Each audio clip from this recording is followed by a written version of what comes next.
We're talking about snakes. Dozens of snakes were released into the wild in North Florida to eat other invasive snakes. Yeah, Florida found a weapon that could finally beat the python. It already worked on another island, erasing an invasion almost everyone had written off as unstoppable. It is cheap. It is simple. It needs nothing more exotic than something sitting in your medicine cabinet right now. On paper, it ends a crisis for good. So, here's the part that makes no music sense. It is also the one solution Florida may never be allowed to use. We couldn't go to the Home Depot and buy Can a Snake Be Gone?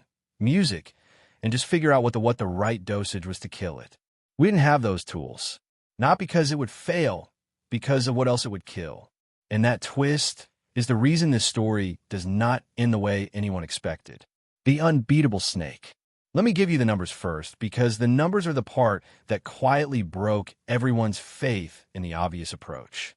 Since 2017, if you want the stories the rest of the country is not telling you, the ones where the obvious fix hides a trap, subscribe right now, because what comes next is the music exact moment this near-perfect weapon turns around and points itself straight back at Florida.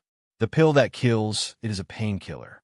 Acetaminophen, the active compound in Tylenol, the same plain white pill you have taken for headache. Here on Guam, nobody likes the brown tree snake. They eat their chickens. They eat small cats. So, they're a real nuisance to people in their home life. They'll get in your house. It turns out to be catastrophically toxic to brown tree snakes.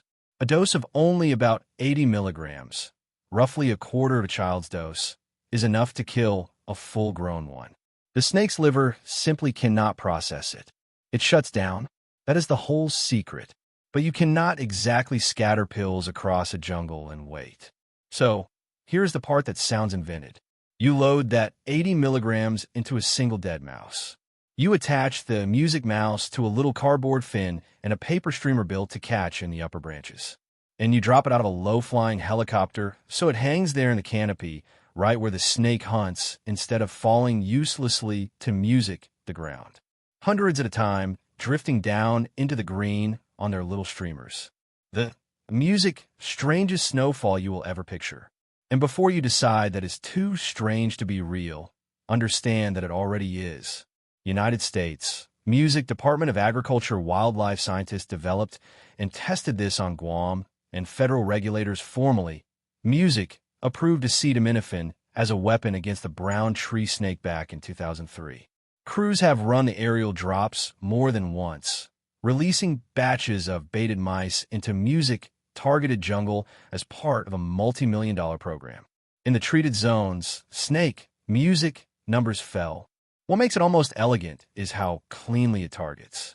Most snakes will not touch prey they did not kill themselves. Music, but the brown tree snake will happily scavenge, and that single bad habit is the crack in its armor. Meanwhile, the dose is so small that a much larger animal would have to eat an absurd number of bait mice to music be harmed. The delivery was the real genius, by the way. Ground traps were useless across roadless mountainous jungle where the snakes live high off the floor. Music, so the answer became a dead mouse, a cheap painkiller, and a paper contraption light enough to drift down and snag in the branches. They turned an impossible hunt into a manufacturing problem. And music, manufacturing problem scale. Then came the connection that made Florida sit straight up in its chair. Music, Burmese pythons appear to share that exact same weakness. The metabolic pathway that, music, leaves the brown tree snake defenseless against acetaminophen seems to run through the python too. And researchers studying the question have found the compound lethal to them as well, which leads almost on its own to the obvious music thought. The thing in your medicine cabinet that is quietly winning a war on one island might be the answer to the snake Florida cannot beat. So why not the Everglades? Hold that question, because the answer is the whole reversal this story was built around, and the answer to why not the Everglades is not some small footnote. She says hunting these unwelcome guests is much harder than it looks, and music, it's very difficult to find them and catch them. That's coming from Sueya, who isn't just a casual hunter, but music. She's a professional, and she hunts the apex predator of the entire Everglades ecosystem. Music, they have a voracious appetite, and they are eating their way through the Everglades. Is the entire ending. The same painkiller that quietly rescued an island carries a hidden cost. And Florida, of all the places on Earth, may be the one least able to pay it. To see why, music, you have to start with the only snakes this trap can actually catch. Why juveniles matter. Here is the first problem nobody mentions when they pitch this idea with stars in their eyes. The big pythons are simply too big for it to touch. A full-grown adult at 16 feet and 165 pounds is not hunting mice. A mouse is a joke to an animal that eats deer. To the giants, a dead rodent hanging in a tree does not even register as food. But the giants are never the target. The whole strategy was built for the young ones, the hatchlings, and the first and second-year snakes. At that size, barely larger than an adult brown tree snake. Music, a mouse, is the perfect meal. Young pythons hunt small rodents, and the detail that makes the entire thing possible. Young pythons climb. The massive adults stay low in water and heavy ground cover. The juveniles move up through the branches exactly into the zone where a streamer-tethered mouse ends. Music, up hanging. We know this because researchers have spent years tracking young pythons with radio transmitters, following them through terrain you could barely cross on foot. And the tracking lines told a clear story. The little snakes, music, were not staying down in the grass with their parents. They were going up, climbing, exploring, hunting anything small enough to swallow. That behavior is the foundation of the whole plan.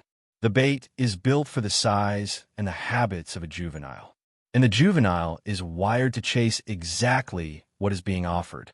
And now the arithmetic, because this is where it gets seductive. You do not have to kill a female python to beat her. You only have to make sure she never grows up. A population like this behaves like a leaking dam. And every breeding adult you fail to stop just keeps pouring out clutch after clutch. But a juvenile killed before it ever breeds erases not one snake, but every clutch it would ever have laid. And music, every snake those clutches would have produced after that. The leverage is enormous. Starve the next generation everywhere again and again, and the whole engine seizes before it can replace itself. So, picture the real version of this plan, not thousands of bait drops, millions, repeated several times a year for years. And that right, there is the precise moment a clever success story stops being a success story and turns into something far more dangerous.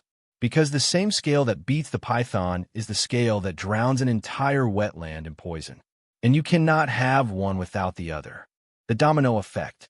Music, because the second you release millions of poison mice into one of the most biodiverse ecosystems on the continent, you stop being in control of who eats them. And the Everglades is not Guam. This is the difference that ends the whole debate. So stay with me. By the time the drops began on Guam, the island had already lost almost all its native birds. The grim math there was almost simple. The ecosystem was already wrecked. There was very little left to kill by accident. And the drops were just managing a catastrophe already in progress. The Everglades is the brutal opposite of that. It still holds hundreds of bird species, dozens of reptiles, dozens of mammals, and a long list of fish. It is one of the most complex, interlocked, living systems in North America.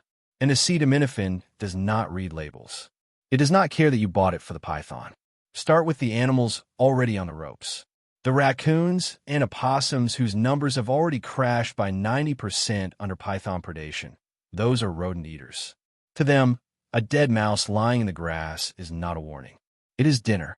So, a population already shoved to the edge by one invader now takes a second hit from the very campaign built to save it. Read that twice. And it does not stop with whatever bites the mouse first. There have been reports in the past of them coming up through the toilet, which is terrifying. And there's one more flaw baked right into music, the method itself. Dropping bait from the air is not precision work. A real share of those mice will land in water. And that is not a minor accident. Music, because Burmese pythons are semi-aquatic. Their whole world is built around marsh and slow water. which means the drops have to be concentrated near water in the first place. Mice that hit the water get eaten by fish, and the music compound slips into aquatic food chains in ways that are essentially impossible to track. Rattlesnakes, cottonmouths, native water snakes, all of them would meet the bait too.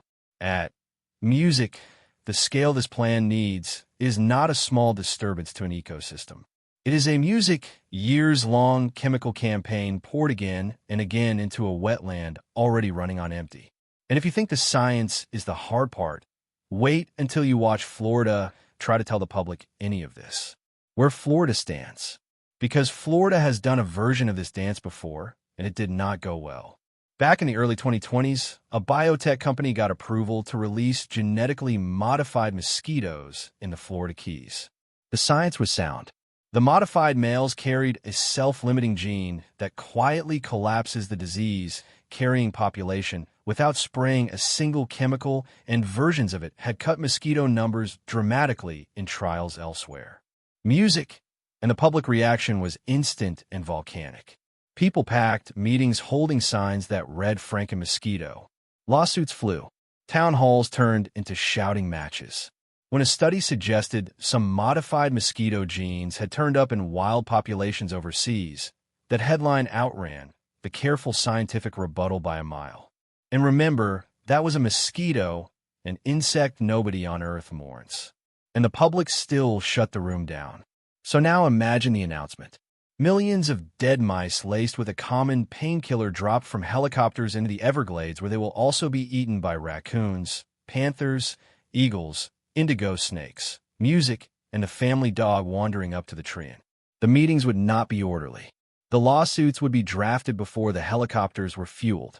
And the single question the state would have to answer on camera over and over is the one it cannot answer.